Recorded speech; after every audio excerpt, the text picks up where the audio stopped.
Hello and welcome back to the Dads in Business podcast series. My name is Rob Taylor from Dads in Business, where we aim to bring the very best in conversation with leadership, business professionals, coaches, personal development pros, and so on to help working busy dads bring the best of themselves to home and to work. And today we're talking very much about work-life balance, how we can find or combine work life with home life. Because if you're like me, my work life is very important to me. I enjoy what I do. I'm very ambitious. I don't want to give that up. And I don't think that having kids means you should have to.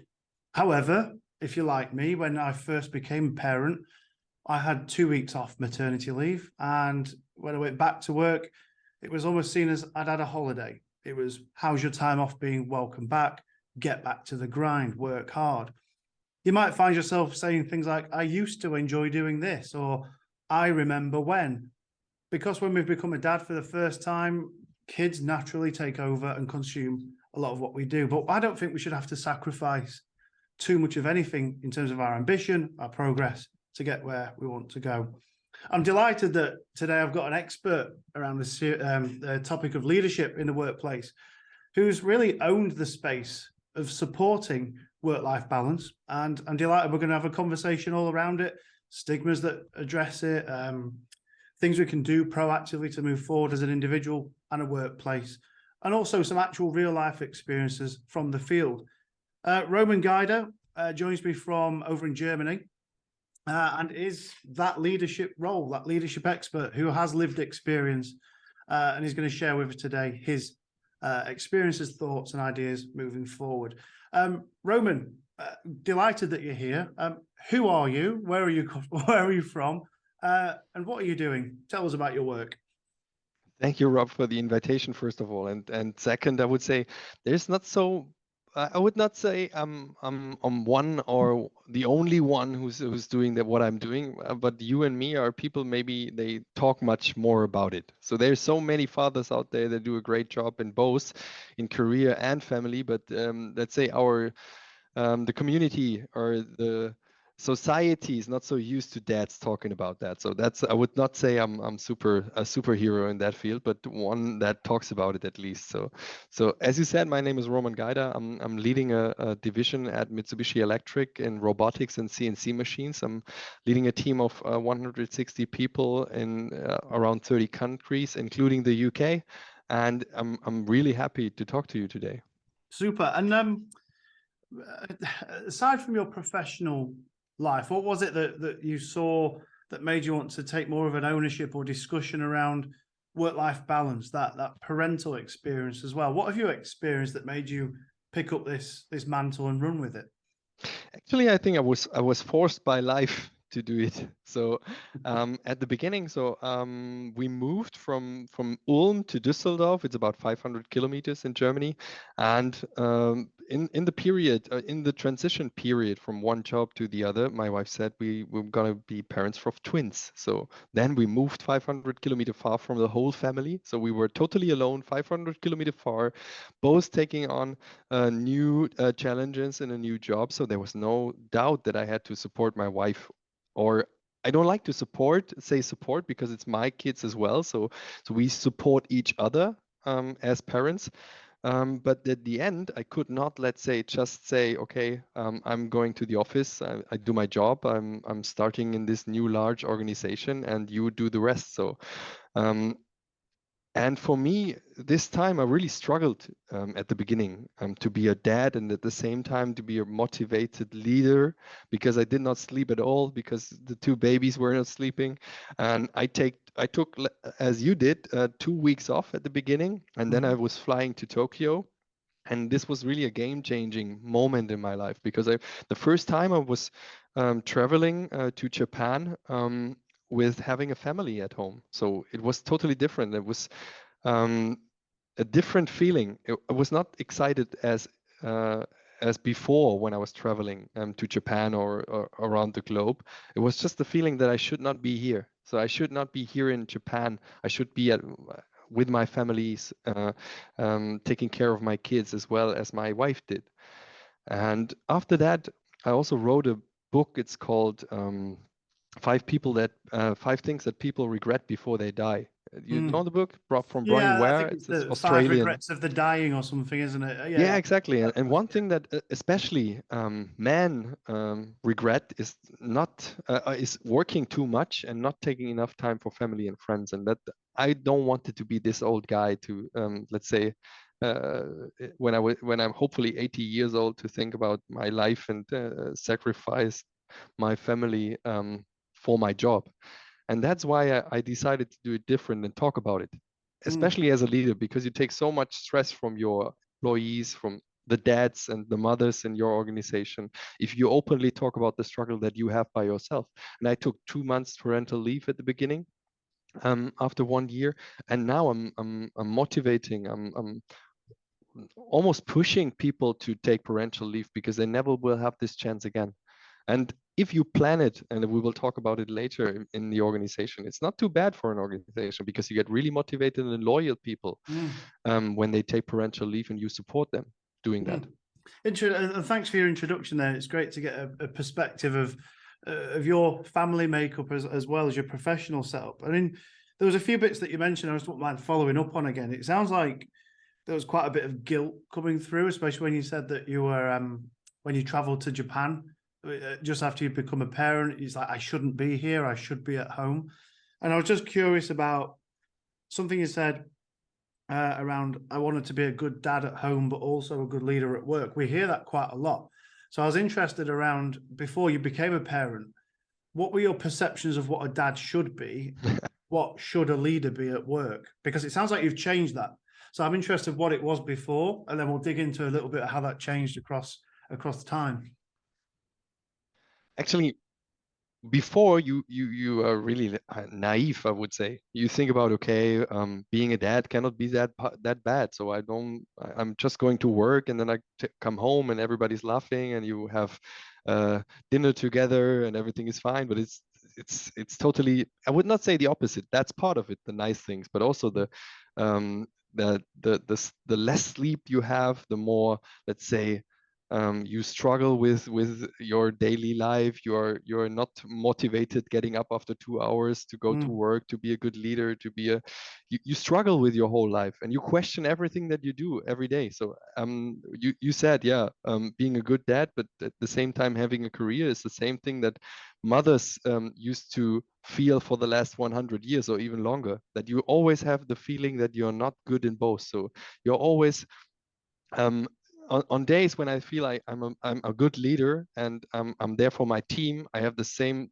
like now it's 5:30, or it maybe until I'm back home it's 6:30, and I have the feeling that I wasn't a good father because I was not there to whatever prepare the dinner and support my wife. But at the same time, on days when I pick up my kids at 3:30 from kindergarten, I have the feeling, so yeah, I was not totally fully there for my team. So it's a daily struggle, but I think mm. you have to find the middle way of being a parent and a motivated leader. Mm. It is a struggle. You're right, because I completely resonate with when you say if you get home at 6:30, sometimes you feel, oh, I've missed the day and I could have been back sooner.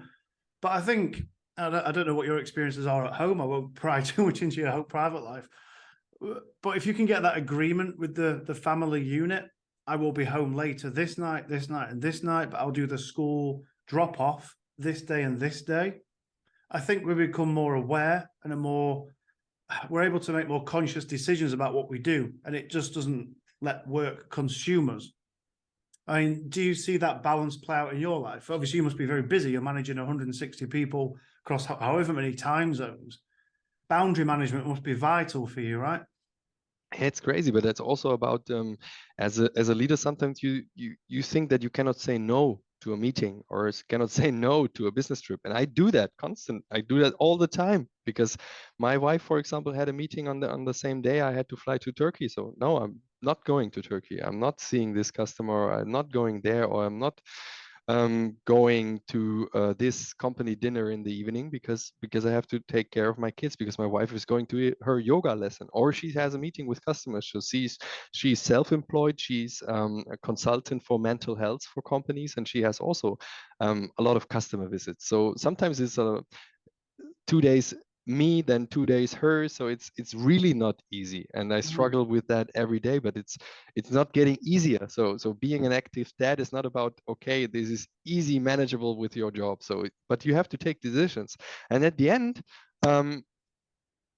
most of the people don't allow themselves to do that. So they say, I'm really not telling my CEO I have no time tomorrow because my kid is sick. So, but you should do that. You should be much more bold. So look at the change in the let's say in the world. So really good people, who are doing a great job will always find a new job. So there are companies, they cannot say, okay, I don't take care, I don't take care of your how you combine family and career.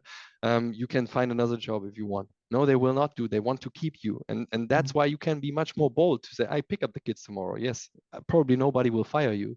And after 1 month or 2 months or 6 months, and the leaders are seeing, and the companies are seeing that the performance is still there, they will accept it. So that's what I mean. You should be more bold. So if you don't try it, how will you know if it works or not?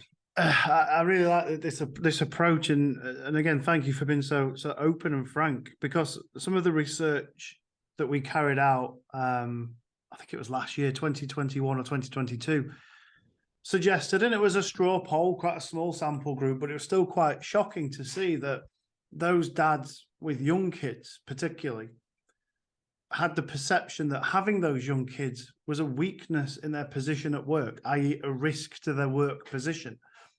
Is that something that you've ever experienced? And are you having to really drive that decision to have the people set their own boundaries, i.e., I'm going to pick my kids up? Or are you seeing that risk of, I can't say that because it exposes me as weak in a professional setting? How does that play out for you? It was almost half of the dads that we asked that said that. I would say it really depends on what kind of corporate culture you are in.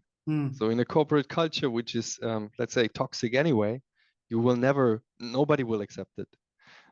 But if you, and that's what I was doing when I started here 6 years ago. I was not a father. The kids came a few months later, but for me, it was very important to create an environment of psychological safety in my team, that everybody can speak about their problems, not only parents, but also people that take care of their parents or whatever, their dogs. So it's about their life. I want to see people more holistic, not distinguish between their life in work and between their life at home.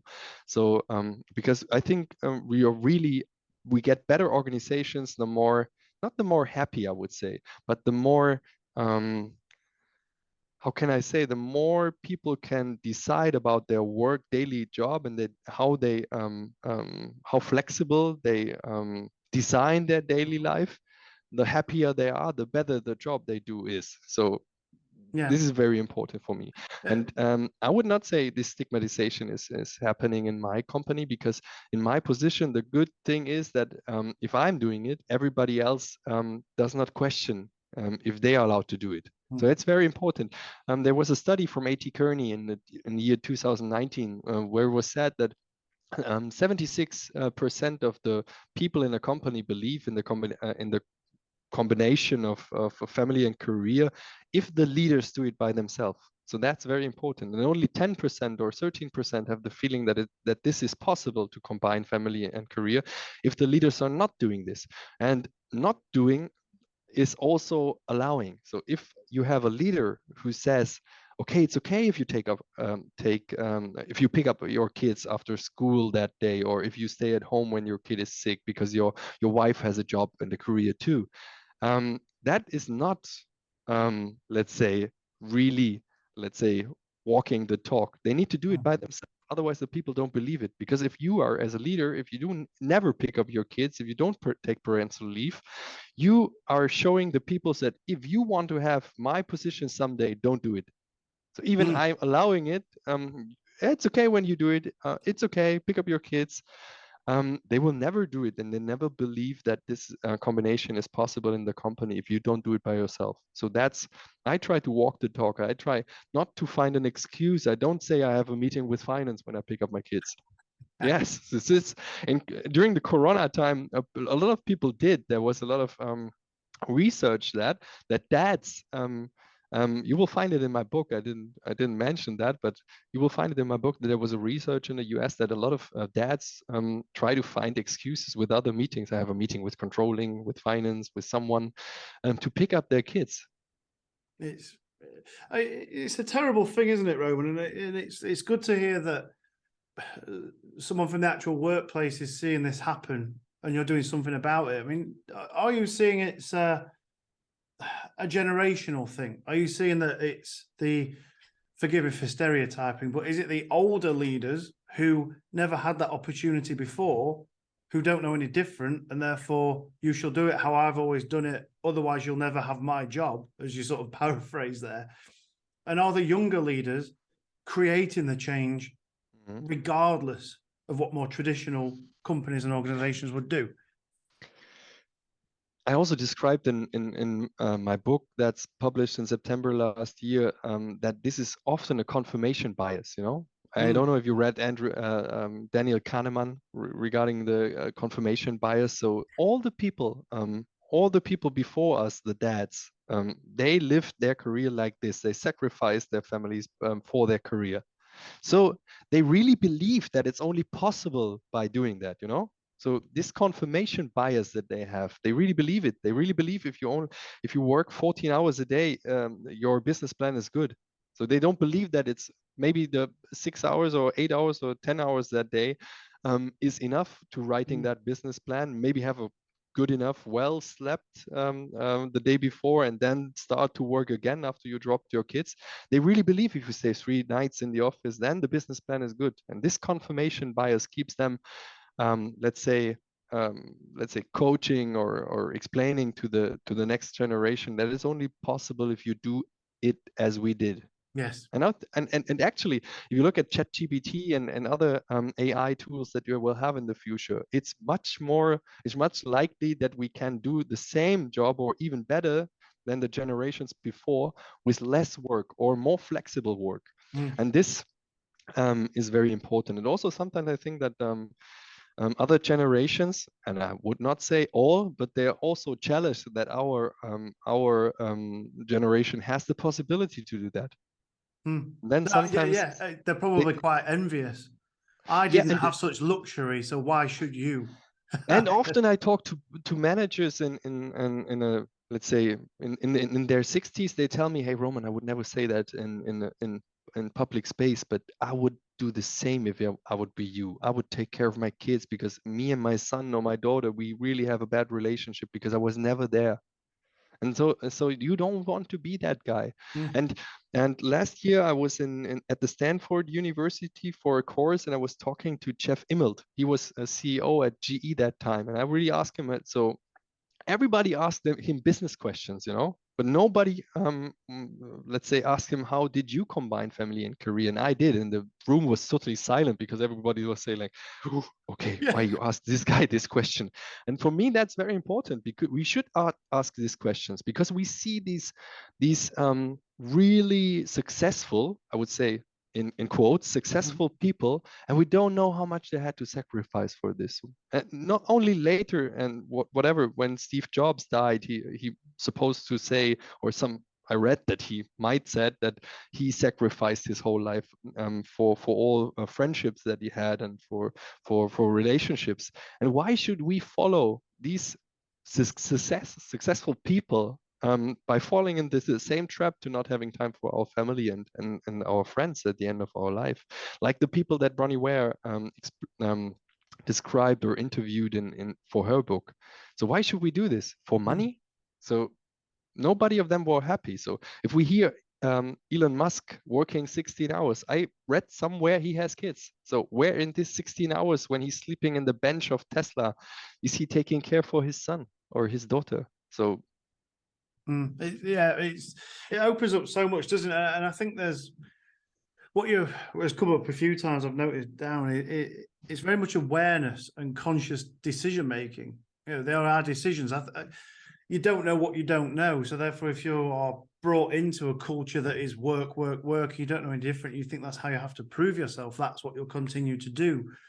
Whereas conversations like this and the work that you're doing, I think really create a level of awareness in those who wouldn't know there was another way because they think you have to sacrifice everything because that's what my leadership told me I had to do. Even though they're miserable in private, in public, they are successful.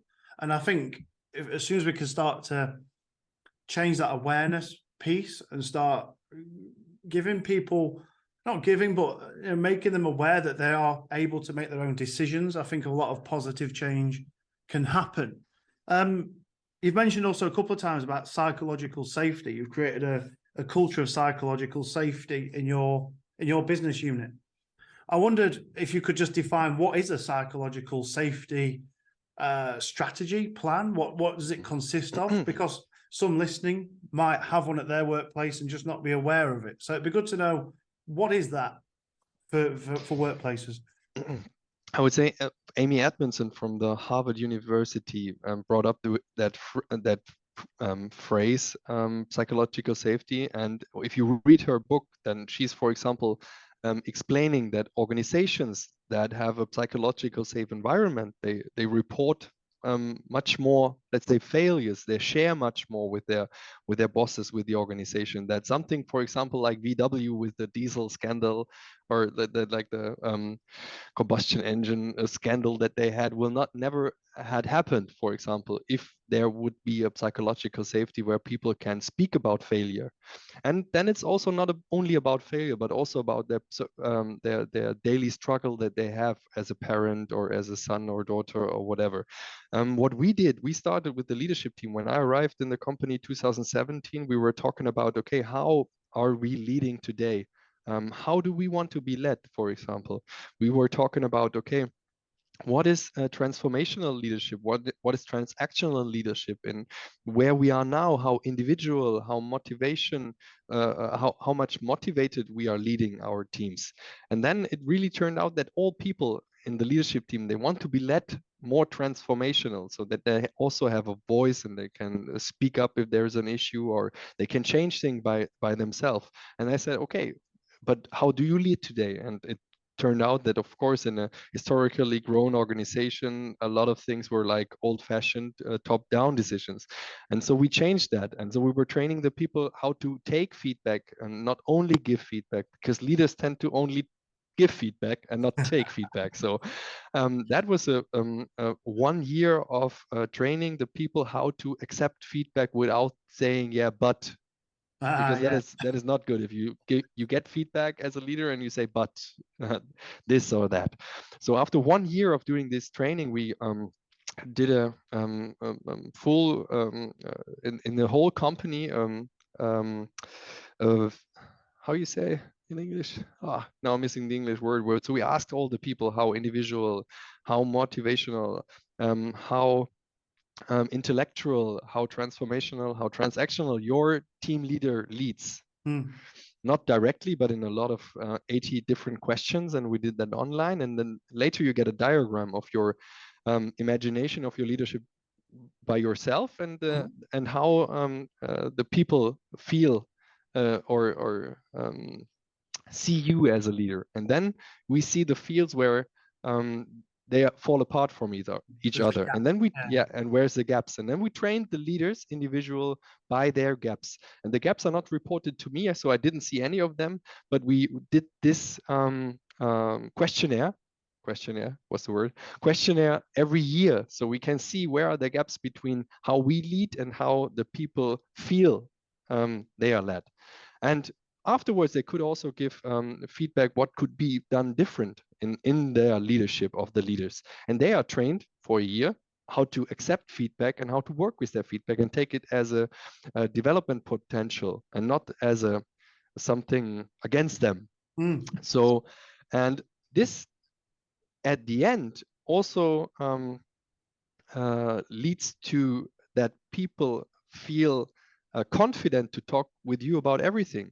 Okay, I have problems at home, or I got divorced, or whatever. So a leader can much more, let's say, define the task for their teams if you really know your team members. So everybody says that, but it's also a phrase that emotional leadership is important, but how you should be emotional. So if you don't have a psychological safe environment, how you How want can you to show up? feel. Yeah, absolutely. And how did you start introducing the family conversation into this?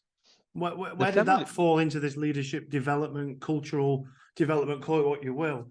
How did you start accepting the fact that family and home life plays an important role in the professional work setting too? On one hand, if you have this psychological safety, that people start talking by themselves about Okay. their Right. issues at home, for example. But on the other hand, walking the talk, if I talk about my struggle in my in also sometimes in a team meeting where I said, okay, guys or girls, today I'm super tired because I had a really bad night, or one kid is sick, or I'm now at home having I'm not in the office because I take care of the kids today. This opens the door for the other people, not only for the leaders, but for all the team members you have. So if they see you struggle with that and you have the same issues like they have, they are more open to talk about it with you. And then it starts. It's like an avalanche, you know. So Mm. all our team leaders took parental leaves, the male ones, so 2 to 3 months or even longer. And so other people think, okay, if they can do it, they are very open for it, so I can do it as well. So everybody does that, and everybody talks about their challenges in life. So you just need to start, and it starts top down. I think that's the problem, isn't it? You just need to start. I think that's where people struggle. They struggle to get past the start line. But I think if there are leaders listening to this who are from a more traditional, this is how we do things around here culture, let's talk about results. Yeah, let's talk about outcomes. Let's talk about benefits, Roman. What, without going to great, obviously, confidential Yeah. detail, how do you measure success for that? What's been the benefits? If I'm a cynical old leader, prove it to me. How would you measure that this is a successful way forward? So one thing is, of course, figures. If you say, look at the turnover you make, so it's not going down that everybody said, okay, if you do this, or if the people, all your dads in the company take parental leave, the company turnover will go down or will decrease. Nothing happened. It increased. And the biggest factor, I would say, to in a nutshell, is employer retention. So everybody talks about employer retention. So we say, oh, we don't have enough skilled workers in the companies anymore because the baby boomers are going to retire and the Gen Z doesn't want to work or whatever. And the problem is, so how you want to keep people. So if everybody pays the same, for example, so how you want to keep people. So if you are a dad or you become a father in the next few months, you are thinking about how can I handle family and career. And if you have a company which is supportive, if you have a leader who supports you in being a father and having a career, for example, then you are much more likely to stay with this company, even another company offers 5% more. So that's employer retention. So people feel that they have a workplace which allows them to take care of their family as well. And that's, I would say, the biggest factor for to explain to them. So because otherwise, if you don't open up the door for these topics in your company, the fathers might seek for other opportunities in the market, because there's so much companies now seeking for skilled employees that they think, okay, so even if I earn the same money in the other company, I heard that they can take care of their kids when they are sick, or that they can pick them up sometimes in the kindergarten or whatever, or they don't need to travel that much as in the other company. So then they will leave. And are you seeing that with the younger workforce, the younger employees that are coming through? Are they selecting employers based on things other than just money? 100%. So I don't think that anyone doubts this today, that there's really a change happening. But on the other side, there's a lot of I also mentioned that in my book, that they did a research of people who doesn't have kids so far, and young male people in a company, and then they ask if they would change their jobs if there is no combination of family and career possible, and 80% said yes. So it's not a let's say a soft factor anymore to Mm. how to combine family and career. It's really about the war for talents. You don't get the talents on board if you don't ensure that they can live both career, can have a career and take care of their family. So what we do, for example, if someone takes parental leave, we directly include that in the development plan of these people. So if somebody says of my leadership team, they say, okay, I want to take care, I want to take 6 months parental leave. So I put this in the development plan, and the promotion or the training that was planned is just done 6 months later. And the other thing is that if we are so open towards these topics of combining family and career, the people are much earlier coming to me, for example, 6 months earlier before the children are born. So at the same day or same week, when they tell it to their friends and family, they come to me and say, hey, Roman, I'm going to be father in 6 months. So I have 6 months or even more time to try to make work packages for the team. So how could we, let's say, define your tasks or delegate the tasks Factor to in your and teams? delegate tasks around the Exactly. organization, I guess, right? Exactly. You have 6 months of time and they take care of their own. They do workshops with the team. They say, okay, who is doing what for this 6 months. Also, they are not let's say not taking off the phone for 6 months. So they say you can always call me because you support them, they support you. Yes, yeah, reciprocates, right? And just one more sort of question around the workforce, dads in particular. How is it in Germany and the other territories in which you work in terms of the desire for the dad to actually want to park their professional career or build in family life into a career? Is there still the perception of the woman is the mom, therefore the mom stays at home? Or is there a desire, broadly speaking, from the dad population to want to be more involved? Are you seeing that? I would say there is a desire, but still a hesitation. So that is so it's easier for in Germany for dads to take parental leave because it's mandatory for companies to accept it. I don't know how it's in the UK, but most of the people take only the, let's say, the minimum, the 2 months. And that's pretty less than you could have if you want to. But on the other hand, that's more than in other countries. So less than in Sweden, for example, but probably more than in the UK. So this is really changing. So what's causing the hesitancy around that, do you think? Most of the problems are towards the career. They really they are afraid to take more parental leave because they don't think that their employer will, let's say, accept it. They must accept it, but they are maybe sometimes I heard from people who didn't take parental leave that they said I was afraid because I saw this other guy taking parental leave and then he was not promoted afterwards, or he did not get the job he wanted, or he did not let's say were in the inner circle of the CEO anymore. And things like that, they make is making fathers afraid to do it. And the other thing is money, because there is you get, I guess the maximum you can get is 1,800 euro. Oh, so it's not a full salary 2 No, months. not It's, full salary. You only get a maximum of 1,800 euro.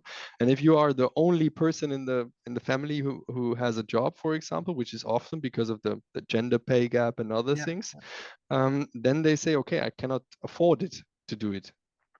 That's the other thing, is more often a financial issue, but that is also, like how you can say is a spiral, because they don't take parental leave. The woman in the family cannot start their career. More division again, right? Yeah, exactly. So the gender pay gap will increase. Mm. And the other thing, Sorry, go on then. So the second part of your question was, so I totally missed it now.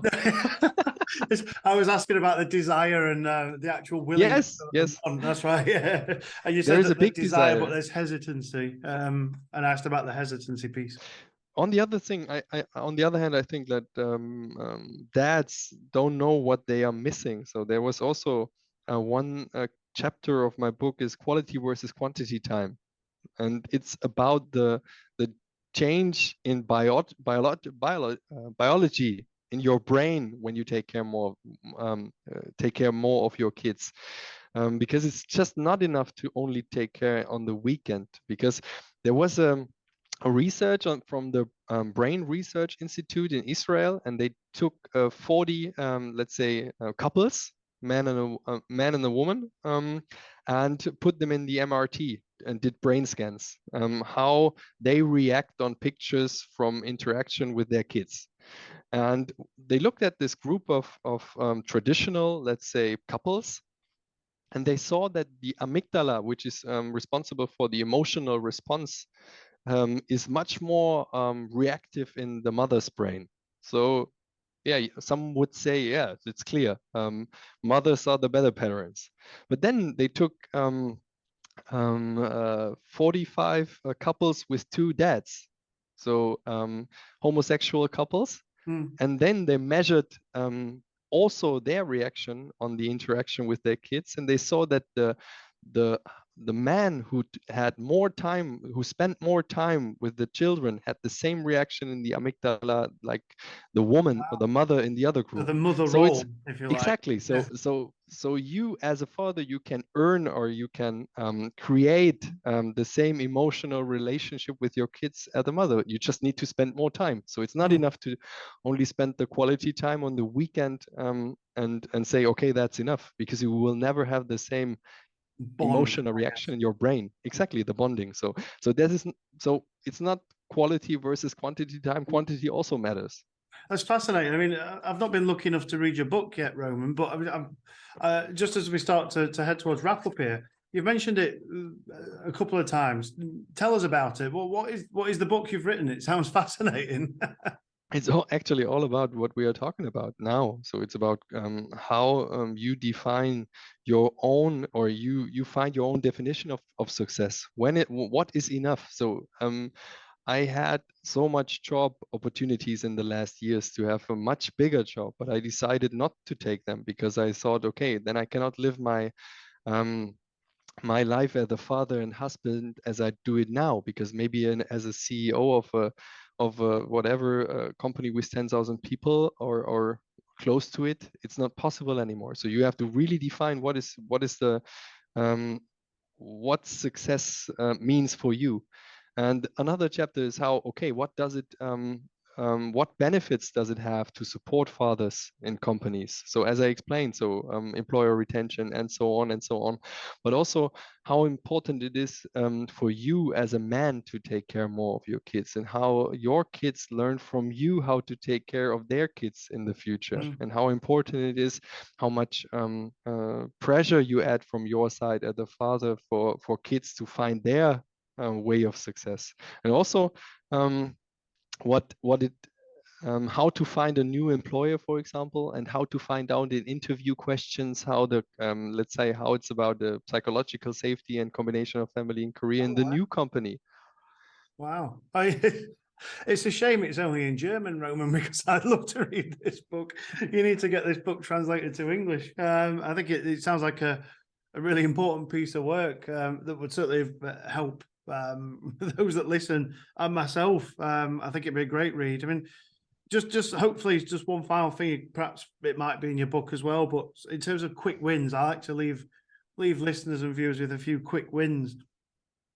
If you are an ambitious professional and you're in that I'm about to be a new dad, or I've just become a parent, or I feel I'm missing out, but I don't want to sacrifice my work, how can we take a bit more ownership around that awareness and decision that's cropped up so much in our time together today?